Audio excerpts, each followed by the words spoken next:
علی محمد صلی اللہ علیہ وآلہ وسلم۔ تکبیر تشریق جو ہم نے پڑھی، جس کا آج سے آغاز ہو چکا ہے، ابھی فجر سے 13ویں کی عصر تک پڑھیں گے، اس کی بڑی دلچسپ ایک آیت ہے، چلو میں عرض کرتا ہوں۔ ماہ ذوالحجہ الحرام کا مبارک مہینہ جاری ہے، اور جو نیکیوں کے ثواب والے پیکیج ہم نے سنے تھے، جس میں یہ بھی تھا کہ ایک نیکی کا اجر 700 گنا ملتا ہے ان پہلے 10 دنوں میں۔ یہ پیکیج بس اینڈ ہونے والا ہے، تو خوش نصیب حجاج کرام اس وقت مزدلفہ سے روانہ ہو چکے ہوں گے، پیدل لاکھوں لاکھ پیدل مزدلفہ سے مینا کی طرف اس وقت چل رہے ہیں۔ جو وہاں سے ہو کے آئے ہیں ان کے سامنے تو سارا منظر آ جاتا ہے کہ رات وہ عرفات سے چلے، عرفات سے مغرب نہیں پڑھی انہوں نے، بس مغرب کا وقت داخل ہو کے چلنا ہوتا ہے، لیکن وہاں کیونکہ معلومات نہ ہونے کی وجہ سے بہت سارے لاکھوں لاکھ پہلے ہی چل پڑتے ہیں مغرب سے پہلے ہی، لیکن مغرب کا جب وقت داخل ہو جائے تو عرفات سے نکلنا چاہیے۔ مغرب نہیں پڑھنی ہوتی، اللہ کا یہی حکم، ویسے حکم ہے ہر نماز ٹائم پہ پڑھو، لیکن یہ نہیں پڑھنی کیونکہ یہ بھی کسی کی ادا ہے، حکم ایسے ہی ہے۔ مغرب کی نماز کہاں پڑھنی ہوتی ہے؟ انہوں نے یہ جو آج والی گزشتہ مغرب گزری ہے، یہ انہوں نے عشاء کے ساتھ ملا کے عشاء کے ٹائم میں پڑھنی ہوتی، لیکن واحد نماز ہے پورے سال میں کہ جو ہم نے مغرب نہیں پڑھنی، عشاء میں پڑھنی، اور وہ پہنچ کے پڑھنی ہے مزدلفہ کے اندر، اور مزدلفہ میں بھی کھلے آسمان تلے، پیچھے کنکریاں ہیں، کھلا آسمان ہے، اور بس جہاں جگہ مل جائے وہیں لیٹے ہوئے ہیں۔ عجیب منظر ہوتا ہے، بڑا روحانی قسم کا منظر ہوتا ہے۔ اور پھر فجر کا وقت جب داخل ہو جائے، فجر پڑھ کے مزدلفہ سے مینا روانہ ہونا ہوتا ہے، لیکن معلومات نہ ہونے کی وجہ سے کئی لوگ فجر سے پہلے ہی روانہ ہو جاتے ہیں۔ اب جو لوگ پہلے روانہ ہو گئے ان پہ دم پڑ گیا، انہوں نے غلطی کر دی، بڑی غلطی کر دی، لیکن معلومات نہیں ہوتی، سیکھ کے نہیں جاتے، یا جیسے لوگ کہتے ہیں چلو جی چلو چلو اب آگے چلو، اب پچھلا کام پورا نہیں ہوتا، وقت پورا نہیں ہوتا تو آگے چلو، بس بڑی جلدی ہوتی۔ جن لوگوں کو حج کے دوران زیادہ جلدی ہوتی وہ بیچارے اکثر غلطیاں، بس سکون سے ہر کام وہاں سکون سے کریں، سیکھ کر کریں۔ تو فجر کا ٹائم داخل ہونے کے بعد ایک لمحہ بھی اگر وہ وقوف مزدلفہ کر لیا تو آپ کو واجب ادا ہو گیا، اگر نہیں ٹھہرے پہلے ہی نکل گئے وہاں سے تو پھر واجب رہ گیا۔ پھر وہاں سے ابھی روانہ ہوں گے لوگ، وہاں پہنچتے ہیں دوبارہ مینا میں جا کے پھر شیطان کو کنکر مارنے ہوتے ہیں، اور اس کے بعد پھر کنکر مارنے کے بعد قربانی کرنی ہوتی ہے۔ اگر کسی کی قربانی پہلے ہو گئی، چونکہ وہاں پر تو قربانی کے پاس ہوتے نہیں ہیں، کہنا ہوتا ہے کسی کو، یا تو گورنمنٹ کے طرف پیسے جمع ہوتے ہیں، یا پھر کسی جو پرائیویٹ ہیں لوگ ان سے طے ہوتا ہے کہ ہماری قربانی کر دیں، تو اگر انہوں نے قربانی پہلے کر دی تو پھر قربانی ہوئی نہیں، قربانی ضائع ہو گئی۔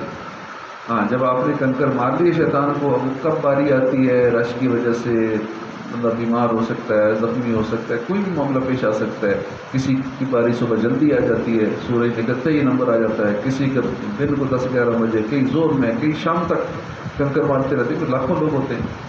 اگر کسی کی پہلے قربانی ہوگی تو وہ ضائع ہوگی، اسے پھر دوبارہ قربانی کرنی پڑے گی۔ بہت سارے مسائل ہوتے ہیں، ضمن میں نے تھوڑا سا حج کا نقشہ کھینچا ہے تاکہ اللہ پاک آپ کو نصیب فرمائے، جو ہو کے آ چکے ہیں تو ان کو تھوڑا سا تصور بن جائے مینا، مزدلفہ اور عرفات کا۔ پھر جب وہاں کنکر مار کے قربانی کا کہہ دیتے ہیں کہ ہماری قربانی کر دیں، پھر وہاں سے روانہ ہو جاتے ہیں مسجد الحرام شریف کی طرف، پھر وہاں جا کے طواف و زیارہ کرتے ہیں، کعبے کا طواف کرتے ہیں، اور باقی سارے معاملات کرنے کے بعد حلق کرواتے ہیں، سر گنجا کرواتے ہیں، اور اس کے بعد پھر احرام کی پابندیوں سے نکل جاتے ہیں، اور یہ حج کمپلیٹ ہو جاتا ہے۔ تو اللہ پاک ہمیں بار بار حج نصیب فرمائے، کیونکہ ایک بات جس پہ فرض ہے اسے تو کرنا چاہیے، جتنا جلدی ہو سکے کرنا چاہیے، ورنہ بڑھاپے میں جب کرتے ہیں کہ ابھی کر لیں گے، بچوں کی شادیاں ہو جائیں پھر کر لیں گے، تبھی بہت سارے مسائل ہیں، حالات ٹھیک ہو جائیں پھر کر لیں گے، واجب ہونے کے باوجود ٹالتے رہتے ہیں، کئیوں کی تو موت آ جاتی ہے اور حج رہ جاتا ہے۔ تو جتنا جلدی ہو سکے اگر واجب ہے تو کرنا چاہیے، اور ایسے بھی خوش نصیب ہے، ہمارے نمازیوں میں سے ایک نوجوان ہیں، وہ ابھی تیسرے حج پہ گئے، پہلے کر چکے ہیں، پھر پچھلے سال میرے ساتھ تھا، ابھی پھر گیا، پچھلے سال بھی اس نے مجھے نہیں بتایا، میرے ساتھ ڈسکس کرتا رہا حج پہ، سارے معاملہ ڈسکس کرتا رہا، بتایا نہیں مجھے بھی کہ میں جا رہا ہوں۔ آخری دن جب فلائٹ تھی کہتا ہے میں بھی آپ کے ساتھ جا رہا ہوں۔ ایسے لوگ چھپا کے رکھتے ہیں کہ تاکہ کسی کو پتہ نہ چلے، مجھے بھی نہیں اس نے پتہ چلنے دیا کہ میں حج پہ جا رہا ہوں، باقی محلے سے بھی چھپا کے رکھا، محلے سے، رشتہ داروں سے، تاکہ مجھے کوئی حاجی صاحب نہ کہے، مجھے کوئی پروٹوکول نہ دے، مجھے کوئی ایئرپورٹ میں چھوڑنے نہ جائے، مجھے کوئی لینا نہ جائے۔ یوں بھی ہوتے ہیں کہ خفیہ طور پہ حج کرتے رہتے ہیں۔ ابھی پھر وہ گیا، پھر ہی اس نے مجھے نہیں بتایا، جس دن جانا تھا اس نے کہا جی میں جا رہا ہوں۔ یہ رہا کہ دیکھو کیسی خوش نصیبی ہے۔ اور وہاں بھی میں نے اس کی عبادات ریاضات دیکھی، جب ہماری ملاقات ہوئی تو زیادہ ایک تو حج وہ کرتا ہے اور ماشاءاللہ بالکل رنگ سیاہ ہو چکا ہوتا ہے اس کا، کیونکہ وہاں زیادہ مشقت جو کرتا ہے وہ بیچارہ بالکل ایسے سوکھ جاتا ہے، اور گورا بھی ہو تو رنگ اس کا ایسے ہو جاتا ہے۔ تو مشقت، محنت، عبادت، وہاں جا کے بھی ایسے ایسے نوجوان ہوتے ہیں، نہ جانے ایسوں کا کیا مقام اللہ کی بارگاہ میں۔ اور پھر وہ حج پہ ہے، کہ بظاہر دیکھا جائے انکم یا بزنس تو ایسا کوئی نہ کوئی بزنس ہے، بظاہر انکم ہے بس 1 لاکھ 1.25 لاکھ سیلری ہے، جاب کرتا ہے، لیکن پھر بھی کئی ایسے 5 10 لاکھ کمانے والے نہیں حج کر پا رہے، لیکن ایسا جو لاکھ کمانے والا وہ ہر سال حج کر رہے، تو ہو سکتا ہے آئندہ بھی ہر سال ہی کرتا ہے۔ اللہ کی توفیق ہے، دعا کرتے رہنا چاہیے اللہ پاک ہمیں بار بار حج نصیب فرمائے۔ تو اللہ جب توفیق عطا فرمائے گا تو انشاءاللہ پھر ہر سال ہی کرتے رہیں گے۔ کئی ایسے بزرگ وہاں ملے جو کہتے ہیں 50 حج کر لیے، یہ 53واں حج ہے، یہ 30واں حج ہے، 60واں حج ہے، ایسے بھی ہوتے ہیں۔ کئی ایسے بھی ہیں جو مکے میں رہ رہے ہیں، سعودیہ میں رہ رہے ہیں، 20 سال ہو گئے حج نہیں کر پائے، مکے میں رہتے ہوئے حج نہیں کر پائے کئی سالوں سے۔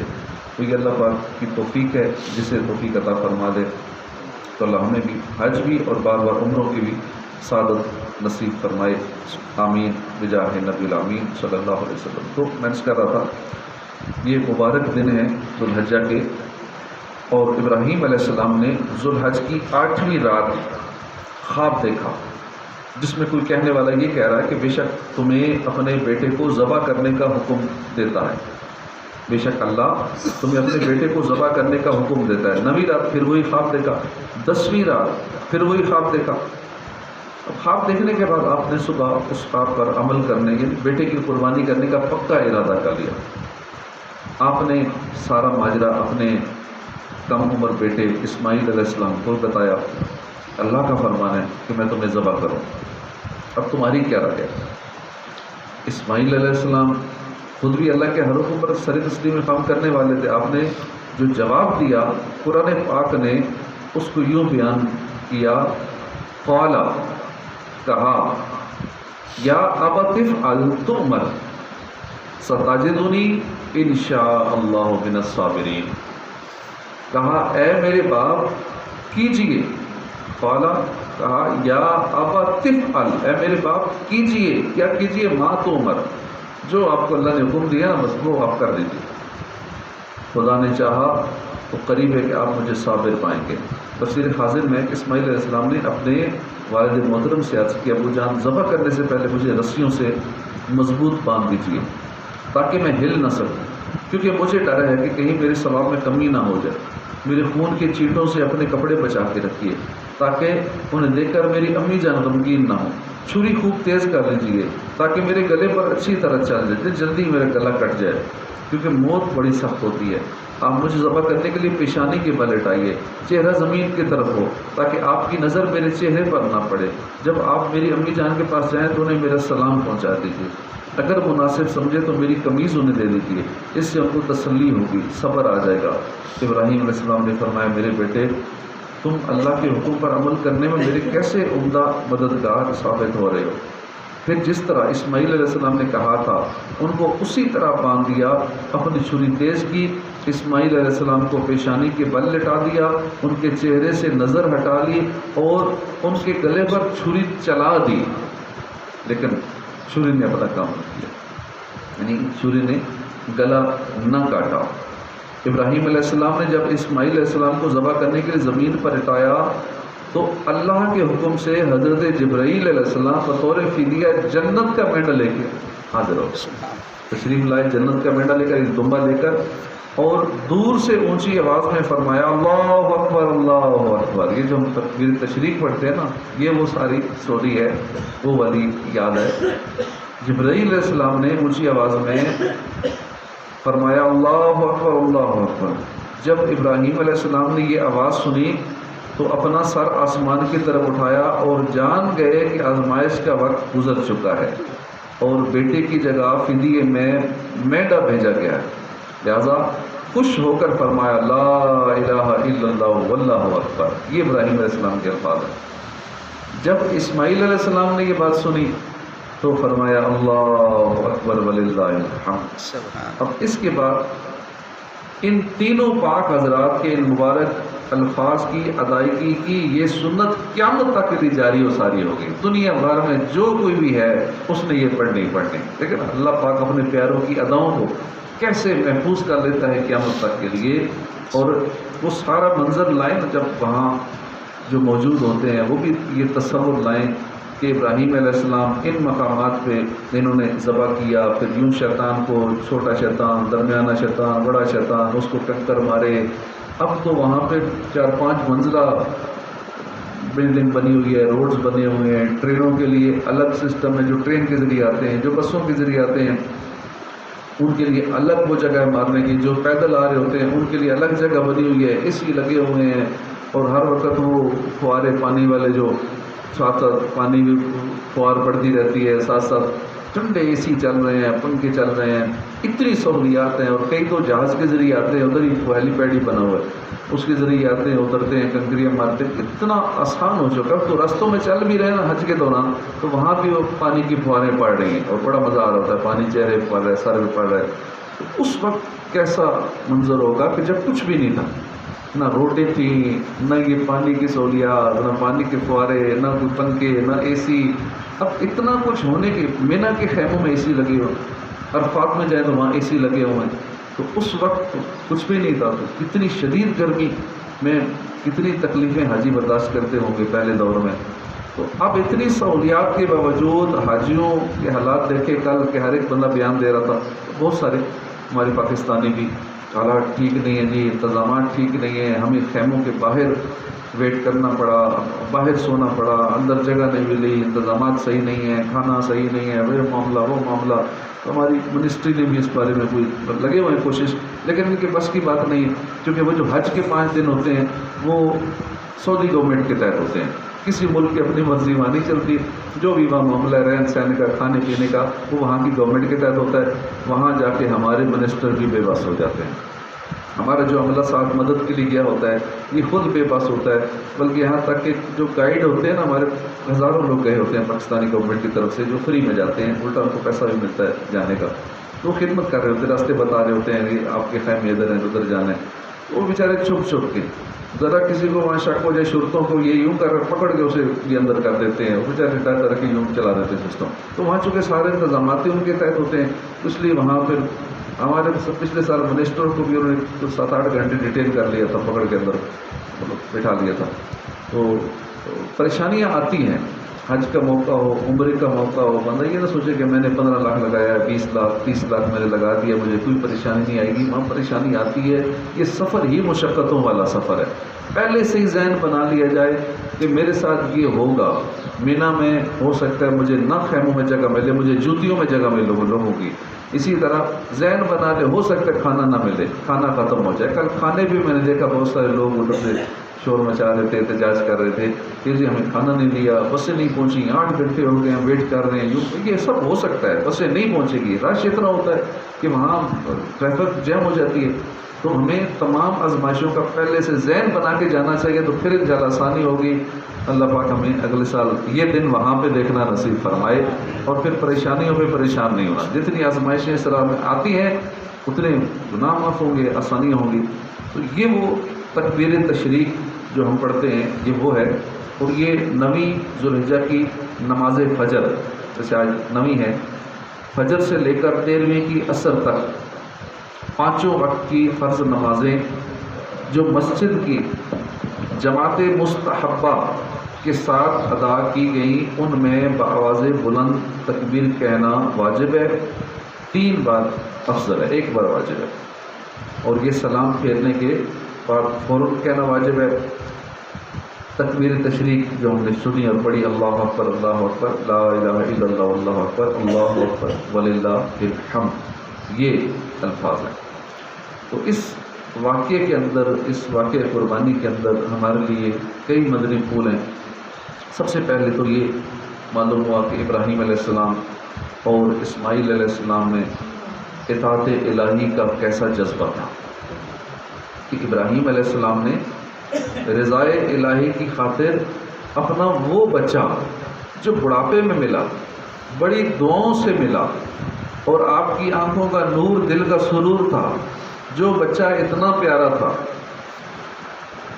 مگر اللہ کی رضا کی خاطر اس کی قربانی کے لیے تیار ہو گئے۔ اور بیٹا بھی ہو تو ایسا کہ وہ بھی اللہ کا حکم سن کے غمگین نہیں ہوا، بلکہ خوشی سے، فرحت اور مسرت سے گویا جھومنے لگا کہ میری خوش قسمتی کہ اللہ نے میری قربانی طلب کی ہے۔ ہمیں تو خوش ہونا چاہیے جب بھی ایسا موقع ہے کہ میں اللہ کی راہ میں قربان ہوں گا۔ اب یہ جو جانور ہیں ہمیں جگہ جگہ نظر آ رہے ہیں اللہ کی راہ میں قربان ہو رہے ہیں، بڑے خوش نصیب ہیں۔ یہ بینڈے، یہ بیل، گائے، بکرے نظر جو ہمیں آ رہے ہیں، یہ سارے خوش نصیب ہیں۔ ان کو حسرت سے دیکھنا چاہیے کہ جو گلیوں میں گھوم پھر رہے ہیں لوگ، ان کی خدمت کر رہے ہیں، کتنے خوش نصیب ہیں کہ کل یہ قربان ہو جائیں گے۔ کس کے نام پہ؟ اللہ کے نام پہ قربان ہو جائیں گے۔ تو اللہ پاک ہمیں بھی قربانی کا جذبہ نصیب فرمائے کہ ہمیں چاہے اللہ کی خاطر وقت کی قربانی دینی پڑے، جان کی قربانی دینی پڑے، مال کی قربانی دینی پڑے، خوش ہو کے جب اللہ کے نام کی بات آئے تو پھر ہر چیز قربان کرنے کے لیے تیار ہونا چاہیے بخوشی۔ تو اس سے یہ بھی معلوم ہوا کہ اللہ اپنے برگزیدہ بندوں کو آزماتا ہے، مختلف طریقوں سے آزماتا ہے۔ جو جتنا محبوب اور مقرب ہوتا ہے اتنی آزمائش زیادہ آتی ہے، تاکہ یہ نفوس قدسیہ اس کی رضا پر راضی رہتے ہوئے آنے والی آزمائش پر صبر کر کے بطور انعام اللہ کی بارگاہ سے بلند مراتب حاصل کر سکیں۔ فرمان مصطفیٰ صلی اللہ علیہ وسلم ہے کہ جب بندے کا اللہ کے ہاں کوئی مرتبہ مقرر ہوتا ہے اور وہ اس مرتبے تک کسی عمل سے نہ پہنچ سکے تو اللہ عز و جل اسے جسم، مال یا اولاد کی آزمائش میں مبتلا فرما دیتا ہے، پھر اسے ان تکلیف پر صبر کی توفیق عطا فرماتا ہے، یہاں تک کہ وہ اللہ کے یہاں اپنے مقررہ درجے تک پہنچ جاتا ہے۔ یہ عبادت بندہ اتنی نہیں کر پا رہا جتنی کرنی چاہیے، لیکن مقام اس کو اللہ نے بڑا دینا ہے جنت کے اندر۔ اب مقام بھی دینا ہے اور بندہ اتنی کوشش کر کے یا اتنی عبادت کر کے اس مقام تک نہیں پہنچ پا رہا تو اب اس پہ مصیبت آتی ہے، تاکہ بندہ اس مقام تک پہنچ سکے جو اللہ نے اس کے لیے درجہ طے کر رکھا ہے۔ اس لیے پریشانیوں پہ، بیماریوں پہ، مصیبتوں پہ پریشان نہیں ہونا چاہیے، اس میں اچھا ہی گمان رکھنا چاہیے کہ انشاءاللہ اللہ پاک اس کی وجہ سے میرے گناہ معاف فرمائے گا، مجھے آخرت کے درجے عطا فرمائے گا۔ اور اس واقعہ قربانی سے تربیت اولاد اور والدین کی اطاعت کا بھی درس ملتا ہے۔ ابراہیم علیہ السلام نے اپنے نور نظر کی تربیت کی تو آزمائش کے وقت اسماعیل علیہ السلام بھی اپنے والد کی اطاعت کرتے ہوئے بخوشی قربانی دینے کے لیے تیار ہو جائے۔ آج غور کریں، تصور کریں، جتنا بھی بچہ کو پیارا ہو، ماں باپ سے محبت کرتا ہو، کہہ کے تو دیکھیں نا کہ جی میں نے آپ کو ذبح کرنا ہے، آگے سے کیا ریئیکشن ہوگا؟ یہ تربیت ہی وہ ایسی تھی کہ اللہ کے نام پہ جب قربان کرنا ہو تو پھر جان نہیں دیکھی جاتی کہ میری جان جائے یا کچھ بھی جائے، کیونکہ یہ تربیت کی ہوئی تھی آپ نے اپنے بچپن سے، ان کے دماغ میں یہ بات ڈالی ہوئی تھی کہ اللہ کے نام پہ سب کچھ قربان کر دینا ہوتا ہے، اللہ کا حکم ماننا ہوتا ہے، اللہ کی اطاعت کرنی ہے۔ تو ہمیں بھی چاہیے کہ اپنے بچوں کی تربیت ایسی کریں کہ اللہ کی اطاعت ان کے دماغ میں فیڈ ہو جائے کہ ہم نے زندگی گزارنی اپنے رب کے حکم کے مطابق گزارنی ہے۔ تو یہ تربیت تھی، تربیت اولاد، اور ہمیں بھی اس سے یہ سبق ملا کہ اپنی اولاد کی ہمیں کسی انداز میں تربیت کرنی ہے۔ تو اللہ پاک ہمیں توفیق عطا فرمائے اور ہم اپنے بچوں کی اس انداز میں تربیت کریں کہ وہ بخوشی اللہ کی راہ میں سب کچھ قربان کرنے کے لیے تیار ہو جائے۔